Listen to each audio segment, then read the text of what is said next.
Hello મિત્રો, સ્વાગત છે તમારું અમારી યુટ્યુબ ચેનલની અંદર। તો દોસ્તો આજે આપણે વાત કરવાના છીએ ભારત અને રશિયા દ્વારા દોસ્તો હાલમાં એક ઓફર આપવામાં આવી રહી છે। દોસ્તો રશિયા દ્વારા જ્યારે અમેરિકા દ્વારા ભારત પર ટેરિફ લગાવવામાં આવ્યો ત્યારે રશિયા દોસ્તો ભારતની પડખે આવી ગયું છે। દોસ્તો આમ જોવા જાય તો રશિયાએ ભારતને ઓઇલ ઇન્ડસ્ટ્રીની અંદર એટલે કે 5% જેટલું ડિસ્કાઉન્ટ ઓફર કરી રહ્યું છે અને પોતાની જે એક્સેસ માર્કેટ એટલે કે પોતાના દેશની અંદર તમામ ભારતનો માલ એક્સપોર્ટ કરવા માટે પણ અવસરનો મોકો આપી રહ્યું છે।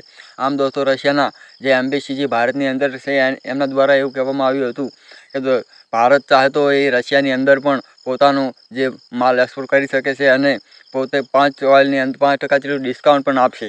આ રીતની દોસ્તો જાહેરાત કરવામાં આવી। દોસ્તો અમેરિકાના જે ટેરિફને લઈને વધારે હવે અમેરિકા એક સેન્સર તરફના શબ્દો ઉપયોગમાં કરવામાં આવી રહ્યા છે।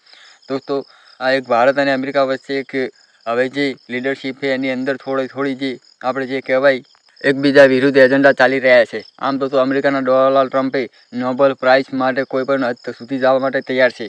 એમને દોસ્તો નોબેલ શાંતિ પુરસ્કાર માટે એ હવે આડાકરી રીતે કોઈ પણ દેશ સાથે સંબંધ બગાડવા માટે પણ તત્પર છે। તો દોસ્તો કોઈ પણ નવા સમાચાર આવશે તો અમે તમને જાણ કરીશું। તો આ ચેનલને સબસ્ક્રાઈબ કરી દેજો। જય હિન્દ, જય ભારત।